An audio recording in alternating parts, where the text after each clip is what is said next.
They cannot access heroin. It's only fentanyl. And a lot of them would like to go back to heroin because fentanyl has absolutely ruined their lives. And to understand that just a few blocks from here, a walking distance, is where the precursors and the fentanyl is coming in is mind-blowing.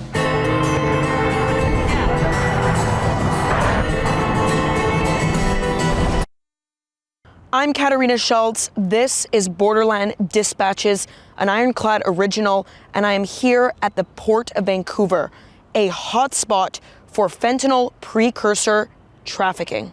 The Canada-US border spans over approximately 5,500 miles. That's almost more than double the southern border. And one thing to keep in mind is that a lot of this northern border is really sort of rural and unprotected areas. It doesn't span across cities. It's not like when I was in El Paso, Juarez, where you're driving on the highway and you can see across the wall. Most of this northern border is through a lot of greenery and some residential areas, but like farmland at the most sort of populated areas. So I thought it'd be a good idea today to hit up this border and show you guys exactly what it looks like. But also, I decided to make some stops along the way to really paint the picture of how particularly Mexican cartels have started to operate in Canada over, I'd say, around the last decade, and how they have managed to fully establish themselves here and take advantage of this unmonitored border region. So first stop, I went to the Port of Vancouver. Now, I've talked about this before. Most of you know I'm Canadian, born and raised in Vancouver, the west coast of Canada. I'm standing right in front of the Port of Vancouver. This is a hotspot for fentanyl precursor trafficking and fentanyl trafficking.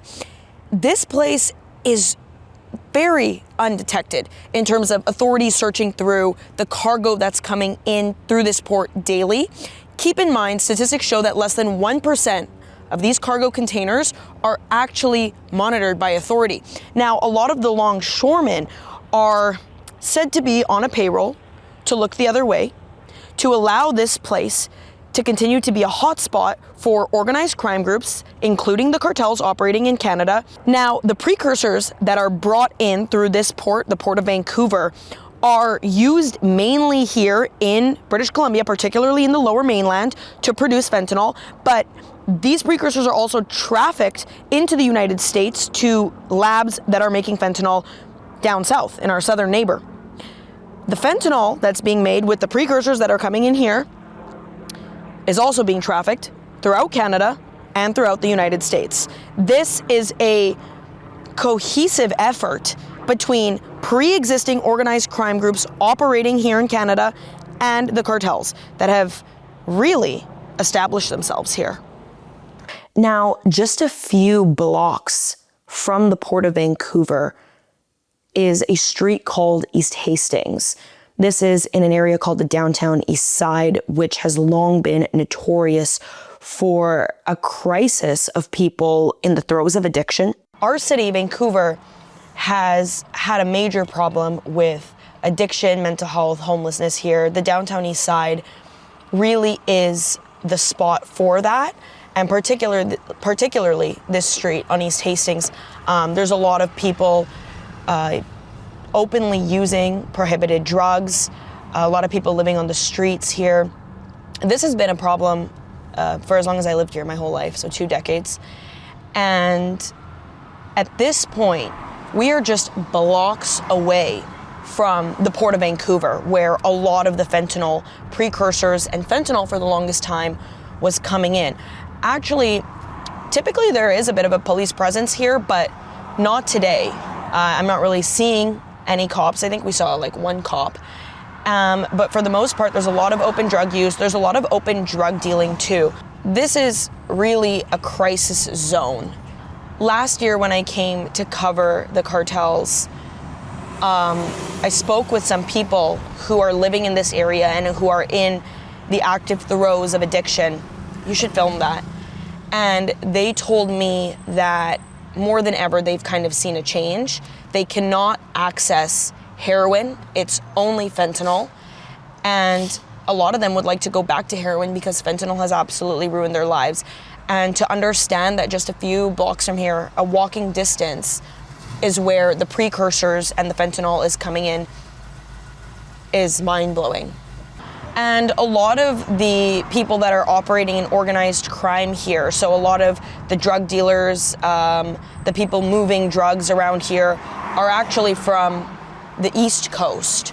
The provincial government here and the federal government have tried to do a lot of things, a lot of social programs to combat this crisis here.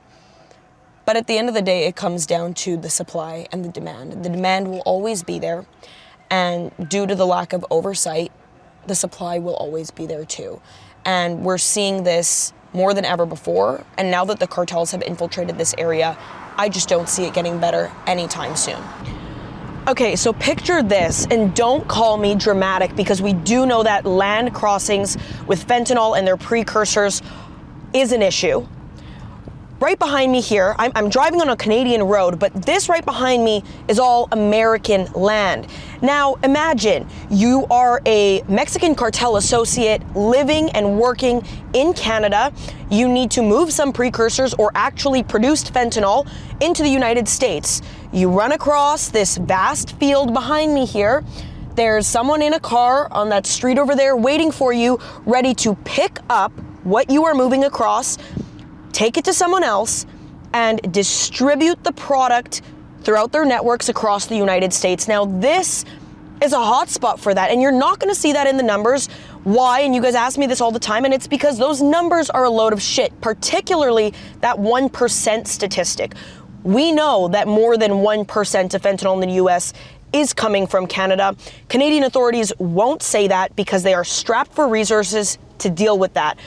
I say this time and time again, but if Canadian law enforcement cannot deal with domestic crime, how in the world do we expect them to deal with transnational organized crime? Now, the interesting thing about this border region here in British Columbia is right here behind me, you will see homes. This is a very residential area, a lot of farmland. This is Canada. Now we turn over this way, you have US Customs and Border Patrol, because right on this side is the United States of America. Further down here, you may be able to see some mailboxes, because these are American homes. These are residents of the United States of America, and right across the street is Canada. So now just imagine, I mean, here it's interesting because we do have CBP, but for the most part, it is extremely easy to cross over here, whether you're on foot, whether you're in a plane or in a vehicle, even, you know, like a racer or a dirt bike. It makes crossing over, especially with contraband, very, very easy. Now, you know, if I had some fentanyl precursors on me, arms, whatever it is, you name it, you basically just jump this fence and you're in the US. It's as easy as that. So where's all the fentanyl coming from still? Where's the trafficking coming from still? Where are all the narco traffickers going to keep bringing this stuff into the country? The northern border. Our adversaries have partnered up with the CCP and others, Russia, Iran, on a variety of different criminal enterprises, and they're going and they're sailing around to Vancouver and coming in by air. And the sheer tyranny of distance of the northern border and the lack of cooperation from federal authorities in prior administrations to actually firm up that northern border is what's causing a continuation of violent crime. Now, we're focused on it. Some of these people smuggling are getting paid up to $150,000 to move this product into the United States.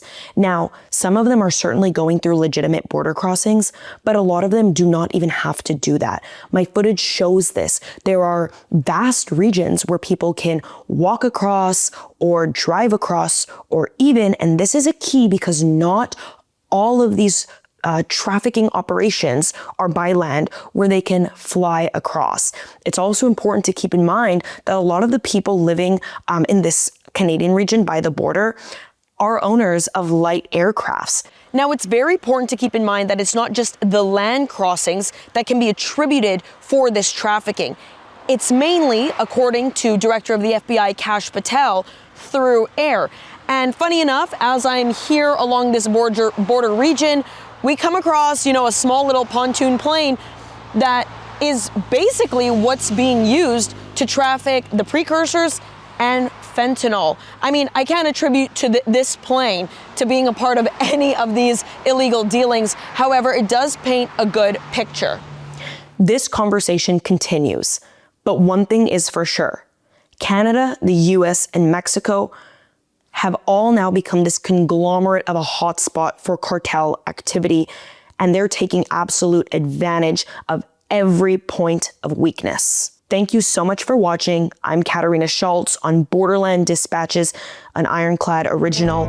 Be sure to like and subscribe, and as always, I'll see you soon.